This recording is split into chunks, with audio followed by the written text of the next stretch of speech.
Portland here, I think I said to you last night, why anyone would open a business in this area.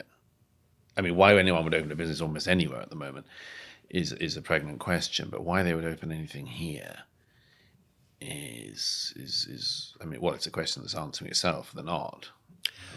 Right. They're not. And there's no plan B. No. Right. It no. was the sort of, vibrant libertarian West that fueled the place. And if you drive the businesses out by effectively allowing a small number of people to demonize business owners and to inflict arbitrary damage on them, then what even is, what are these states? Yeah. I was on my mind. I went the first night I got here. I went to a rally, protest, march. I don't know what you call it. It was sort of Antifa, BLM, which was opposed to gentrification, was one of its justifications, where the marchers marched through residential areas screaming at householders, telling them that they were living on stolen land and that black people used to live in this area and they've been pushed out, something that wasn't that evident. There were plenty of black homeowners in the area in question.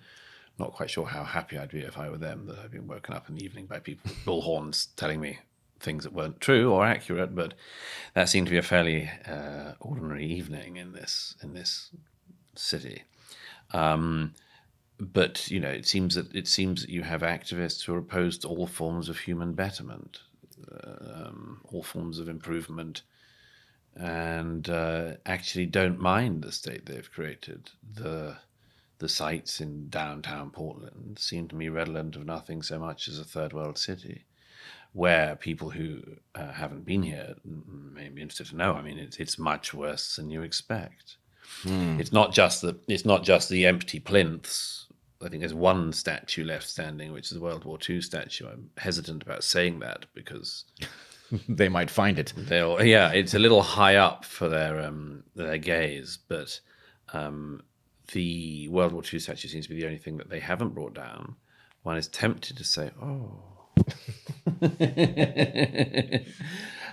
one is tempted to say that it's primarily. I think outsiders might think it's primarily about statues, but isn't it? It's so many things that have come together at once. It's the fact that these sort of history robbed areas also just are inhabited by homeless people or living in tents with sort of food stalls hanging around outside. I mean, it's post-apocalyptic. It seems to me it's something that people should know about in order to see what happens when you make this number of mistakes in this order. Well, it seems to me that you're pointing something out that I think, in some sense, only you can point out. Maybe you don't even realize you're doing it, but because of the way COVID has intersected with the George Floyd protests and riots and what has happened to Portland, the point is, in general, those who are reporting on what took place here are from here, and we are held to a particular absurd standard where, I have been absolutely diligent about not portraying Portland as on fire, because it isn't, but that we have nightly riots is a reliable fact, and it has a very distinct implication. Yeah.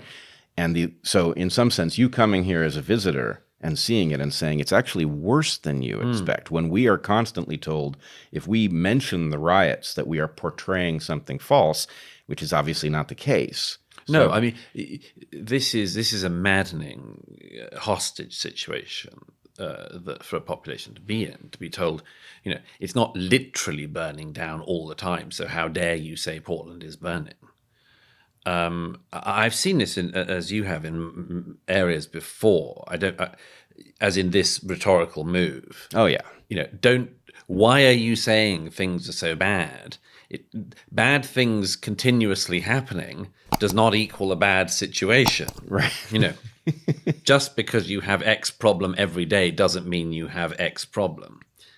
I don't think there's. I mean, like you, I've managed to travel very widely around the world in my life, and it's a great honor and privilege of my life. But it means that I do have some reference points, what people in Portland are living through is not normal. It's certainly not normal in a first world city. There are places in the world where I've seen similar destitution. It's less by choice than it appears to be here, and a certain element of it does appear to be by choice. But you have to go to, parts of South Africa, bits of India and elsewhere to find the normalization and acceptance of homelessness at the level it is. And then you have these extra layers on top. As you say, the COVID layer is one that seems to strip everything back. And obviously, my own country is suffering very deeply from this, and the economic consequences in all our countries are just unfathomable at the moment. But you have this extra virus layer of people who think that it is perfectly normal to engage as a full-time occupation in assailing the state and any front face of the state as if it is a fascist entity which needs to be pulled down entirely.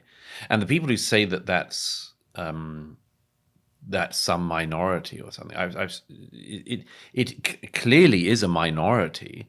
It's quite a large minority on occasions. Clearly, in July and August in the city, it was a significant minority. It's dwindled a bit now, but it is not normal for drivers to be prevented from going down streets because they're blocked off by pseudo paramilitary groups, as is happening in this city. It's not normal that the police would not be visible for hours in center of the city at night, and that instead militias that are self-appointed barricade those areas off and the police don't go. None of this is normal, let alone, as I saw the other night, crowds of Antifa activists trying to basically storm or something similar a federal building in order that, well, what do they want to do? Burn it down, obviously. And they get into this running battle with the federal police, which I saw myself, and they set fires to things and then try to provoke the police to attack them. And that, again, I've seen running battles before. I just haven't seen them in a first world city that's said to be at peace. No, this is, I got to tell you, it's actually quite reifying to have you visit and say this, because we have had, Nancy Rommelman, for example, who used to live here and came back to report on the situation. But you are the person farthest afield to come in and look at it, and to the reality check of just hearing you describe what it is that we see and what it is that we are in some sense stalemated in our ability to even describe it to the world is very heartening. By the way, one other thing on that, if I may. Sure. Clearly those politicians who are in charge of the Portland area feel no shame and feel no responsibility for the immiseration of the people over whom they're meant to govern. Ordinarily, one would try to shame them, but clearly we're in a mechanism where that wouldn't work. Nevertheless, I think it has to be stated.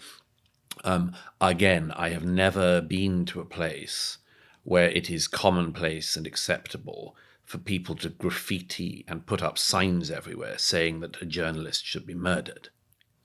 Absolutely. Nowhere. I Right. have been to totalitarian countries where journalists are at this kind of risk. I have been to closed societies where journalists fear that they are at such a risk.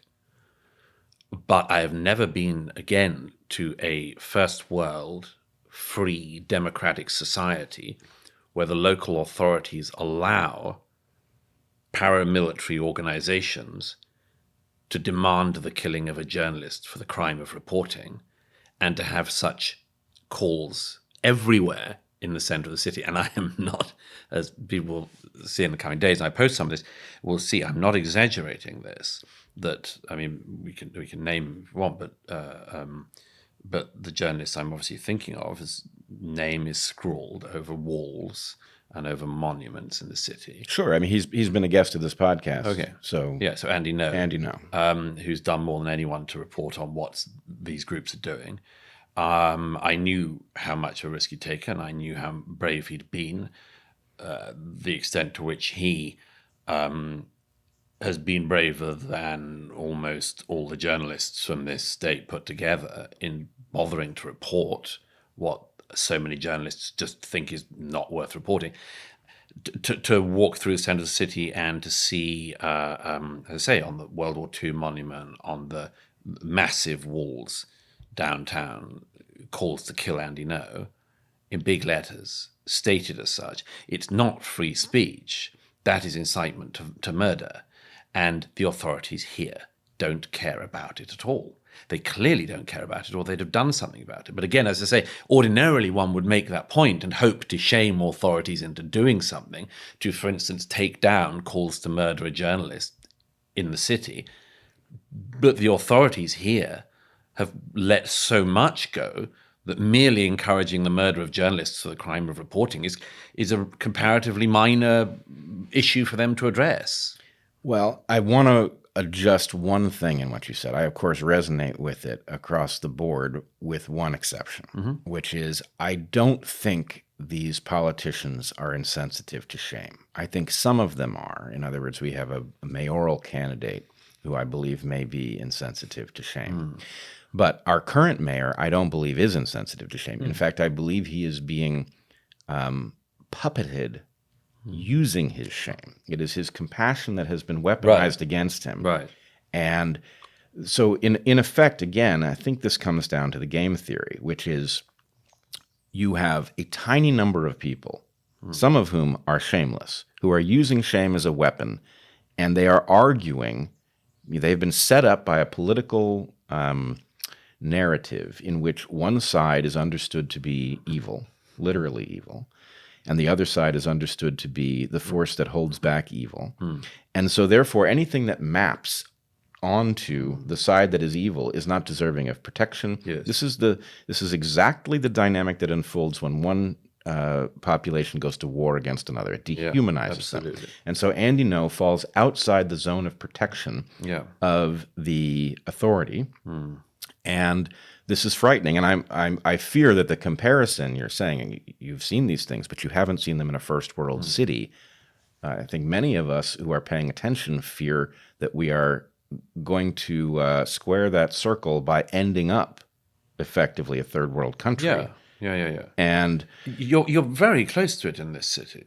Very close to it. I mean, I went to a restaurant the other day, a cafe, much recommended, which just the day before, 2 days before, it had its the people had Antifa activists, BLM activists, whatever these ones are now calling themselves, fired shots through the windows. Because the cafe in question has first responder photos on the walls. That is, photos of firemen coming out of flames, and a female, cadet in army uniform. It's a cafe run by a black man who is obviously proud of the fact that people in this country have historically and today put themselves on the front line to protect the population of the United States. And this is seen as so reprehensible by the local, well, as I say, I would say fascist militia groups, that he has to have the situation where he's got boarded up windows because people have fired rounds of live ammunition through the windows of his cafe. Again, I mean, I've seen that in the Middle East. yeah. Okay, I've seen people in the Middle East intimidate business owners by firing live ammunition at their properties. I've never heard of it happening in a first world city with the follow-on that the authorities aren't interested. The authorities, which are perfectly capable of shutting this down any day of any week. Absolutely. This is effectively being sanctioned by allowing it to happen. Yes.